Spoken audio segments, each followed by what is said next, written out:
FCBGA와 그리고 MLCC 두 가지를 모두 다 하고 있는 부품사가 없다라고 해요. 글로벌 시장에서. MLCC 같은 경우는 무라타라는 기업이 가장 앞서 나가고 있고 FCBGA 같은 경우는 다른 기업들도 영위를 하고 있지만 이 두 개를 같이 할 수 있는 기업이 없다라는 부분, 그리고 이 두 제품이 시너지 효과를 만들어낸다면 어떻게 보면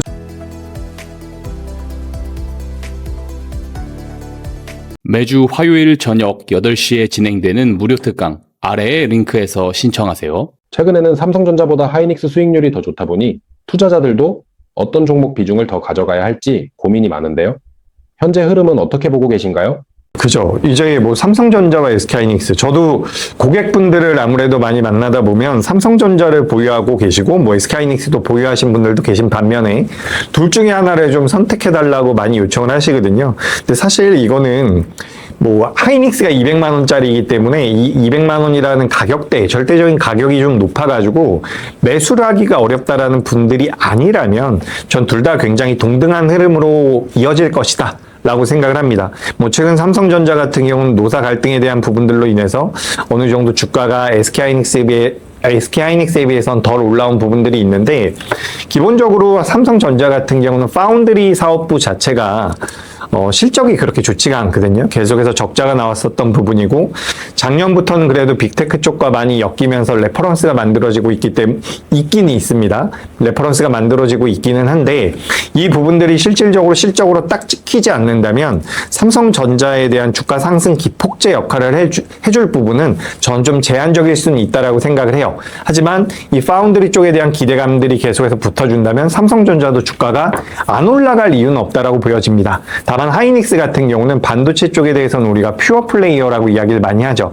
지난 주말이 아니라 월요일이었죠. 월요일 같은 경우도 일본에서 키옥시아라는 기업의 주가 변동성이 굉장히 잘 나왔거든요. 키옥시아의 주가 변동성이 잘 나오면서 SK하이닉스 같은 경우도 오늘 6%, 7% 정도 올라오는 모습들이 만들어졌는데, 퓨어 플레이어로서의 장점은 분명히 있는 것 같습니다. 그리고 이제 삼성전자 같은 경우도 그 노사 협상과 관련되어 있는 부분들이 지금 제가 녹화를 하고 있는 현재 시점에는 완벽하게 해결된 것이 아니기 때문에 SK하이닉스가 좀 더 탄력적인 모습을 보이는 것은 논리적으로 맞는 것 같고, 다만 우리가 중장기적으로 본다면 삼성전자가 빠지는데 SK하이닉스가 올라가거나 삼성전자가 올라가는데 SK하이닉스가 빠질 가능성은 저는 굉장히 낮다라고 생각을 합니다.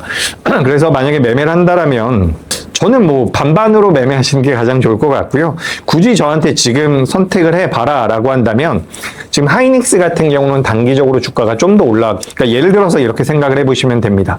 삼성전자가 과거에 10 정도의 밸류를 받았고 SK하이닉스가 예를 들어서 6 정도의 밸류를 받았다라고 한다면 요 4 정도의 밸류가 항상 이 두 기업의 차이였다라고 한번 해봐요.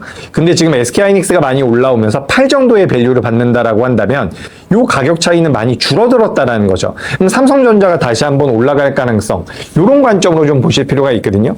밸류에 대해서 제가 무엇이 높다, 삼성전자가 높다, SK하이닉스가 높다라는 관점으로 말씀드린 게 아니라, 양사가 삼성전자가 위에 있든 SK하이닉스가 위에 있든 절대적으로 이제 밸류 자체가 어느 정도의 요런 괴리를 두고서 움직임을 많이 보였었는데 지금 이게 많이 좁혀져 있는 상황입니다. 둘 중에 하나죠. 뭐 SK하이닉스가 밀리거나 SK하이닉스가 밀리거나 삼성전자가 올라가거나, 이런 관점으로 만들어질 확률이 있기 때문에 전 뭐 삼성전자 같은 경우도 주가의 추가 상승 여력은 남아있지 않나라고 생각이 돼서, 일단 제 답은 반반으로 하시면 좋겠지만 굳이 따져보자면 전 삼성전자도 매력적이란 말씀 드리겠습니다.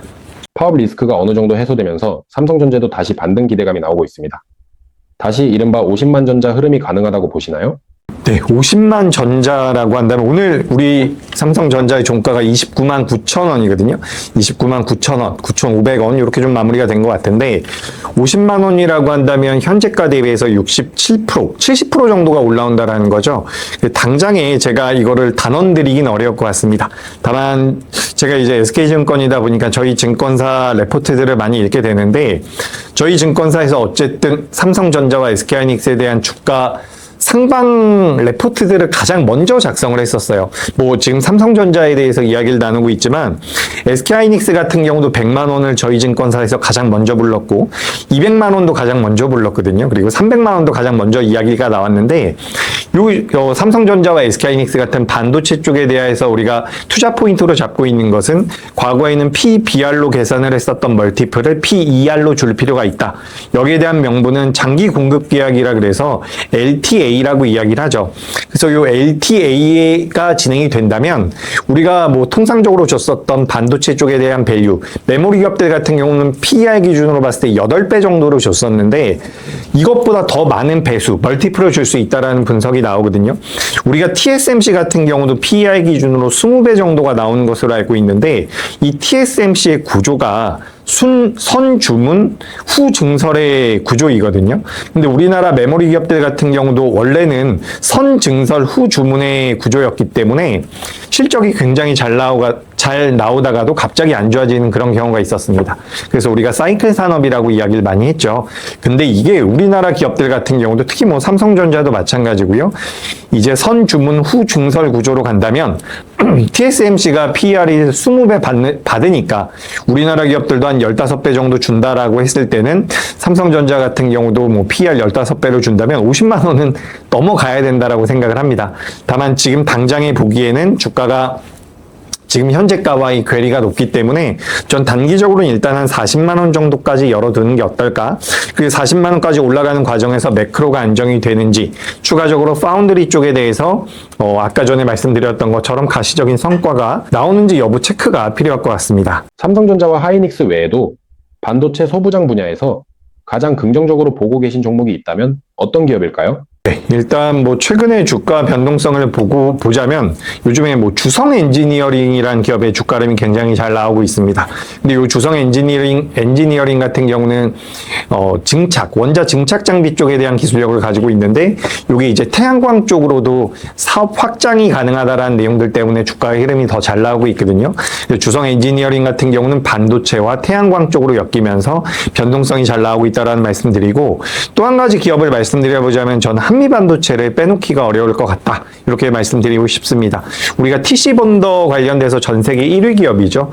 2025년도, 2024년도까지만 하더라도 전 세계에서 점유율이 70% 정도가 나왔었어요. 그래서 이런 부분들을 고려해 본다면 기술력적인 측면에선 독보적이고 우리가 이제 하이브리드 본딩이라고 해서 지금 진행을 하고 있는 이 TC본더에서 하이브리드 본더로 넘어가면 한미반도체가 점유율 자체가 많이 떨어질 것이다라는 분석이 있는데 HBM4E 하반기 그 후공정이라고 말씀드려야 될까요? HBM4E 이후 버전부터 계속해서 이제 하이브리드 본딩 쪽에 대한 모멘텀들이 붙어주면서 한미반도체의 점유율이 깎일 것이다, 수익성이 악화될 것이다라고 하는데 이 HBM5로 넘어가는 그 시점 자체가 계속해서 연기가 되고 있거든요. 그러니까 지연이 되고 있다라고 할 수가 있을 것 같습니다. 그렇다라고 한다면 HBM4라든지 HBM4E에 들어가고 있는 TC본더 같은 경우는 수익성이 이어질 가능성이 높겠죠.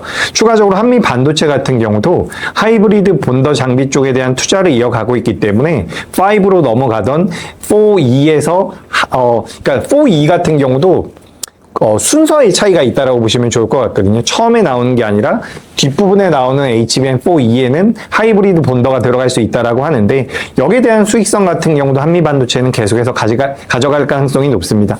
그런 관점에서 본다면 한미반도체도 여전히 매력적인데 다만 우리가 좀 체크를 해볼 부분이 뭐냐면 다른 나라 후공정 기업들이 지금 PER 기준으로 봤을 때 40배 정도를 받고 있거든요. 40배 정도를 받고 있는데 한미반도체가 현재 주가 흐름으로 50배 정도의 PER 밸류를 받고 있습니다. 그러니까 저평가되어 있는 상황은 아니죠.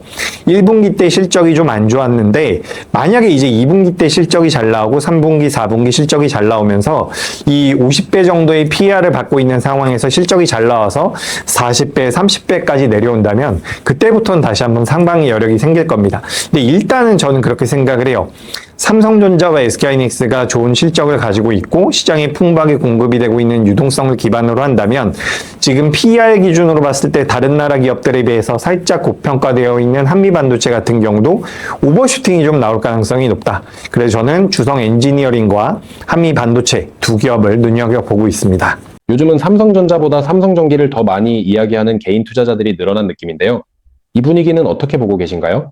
네, 오늘도 뭐 삼성 전기가 굉장히 많이 올랐는데 삼성 전기 그리고 뭐 LG 이노텍 이런 전기 전자 기업들의 주가 변동성이 굉장히 잘 나오고 있습니다.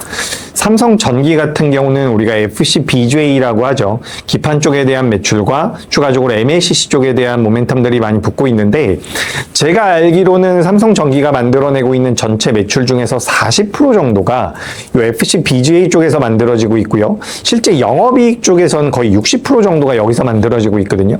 그래서 이제 FCBGA 쪽에 대한 모멘텀들도 이어지고 있고 추가적으로 이제 MLCC에 대한 이야기들이 요즘에 굉장히 많죠. 그래서 오늘 같은 경우도 대덕전자라든지 사막 콘덴서 같은 기업들 MLCC 쪽으로 엮이면서 변동성이 굉장히 많이 나왔는데 지금 MLCC뿐만 아니라 뭐 FCBGA도 마찬가지고요. 근데 요 두 가지 FCBGA와 그리고 MLCC 두 가지를 모두 다 하고 있는 부품사가 없다라고 해요. 글로벌 시장에서.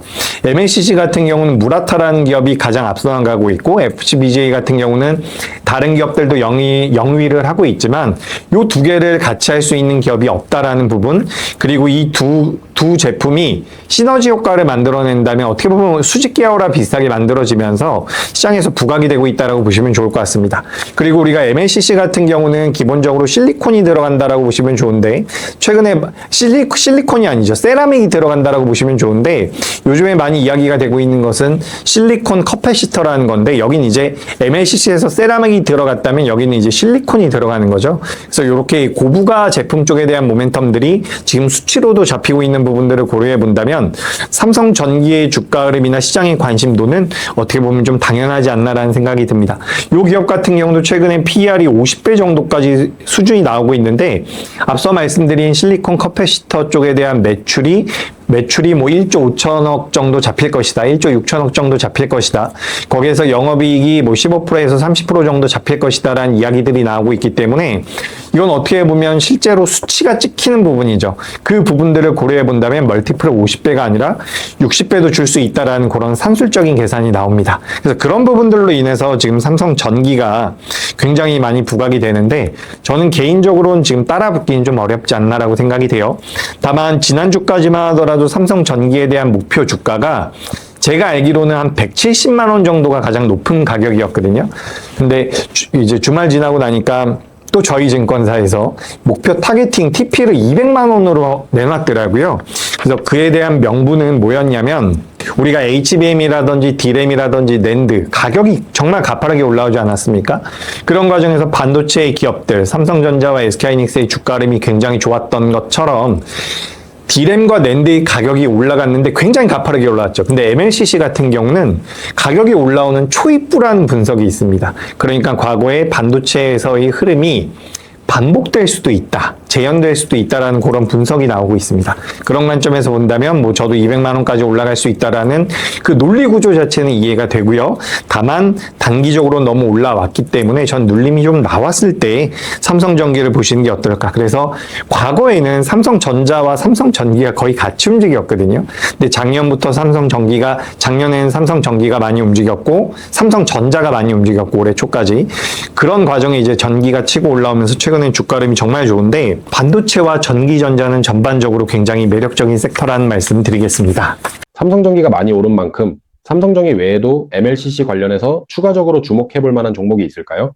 네, 일단 뭐 사막 콘덴서가 오늘 상한가에 들어갔고요. 뭐 규모가 작은 기업들, 최근에는 이제 수동소자라고 해서 수동소자 관련돼서 아비코전자 같은 기업들도 변동성이 나오는데 전 일단 기본적으로는 삼성전기라는 기업의 주가 흐름이 꺾이면 MLCC 기업들은 전반적으로 꺾일 가능성이 높아 보입니다. 그래서 웬만하면 대장주의 성격을 띠고 있는 삼성전기를 보시면 좋을 것 같고 우리가 오늘 삼성전기 MLCC와 관련되어 있는 기업들의 변동성이 나오면서 또 특징적이었던 거는 뭐 LG 이노텍이라든지 다른 기판 기업들, 뭐 FCBGA 쪽에 대한 모멘텀 그리고 기판 쪽에 대한 모멘텀을 가져가는 LG 이노텍이라든지 대덕전자, 이수페타시스, 뭐 TLB 같은 기업들의 변동성도 나왔는데 지금 이게 공통적으로 따져보면 MLCC와 그리고 기판, 전체적으로 공통점이 뭐냐면 쇼티지가 나오고 있다는 부분입니다. 쇼티지가 나오고 있는 쪽에 대해서 우리가 추적을 해볼 필요가 있고, 그에 따라서 가장 쇼티지가 나왔을 때 가장 큰 수혜를 받을 수 있는 것은 MLCC 쪽에서는 삼성전기이지 않을까라고 생각이 돼서 삼성전기 위주로 보시는 게 맞겠다라는 말씀 드리겠습니다.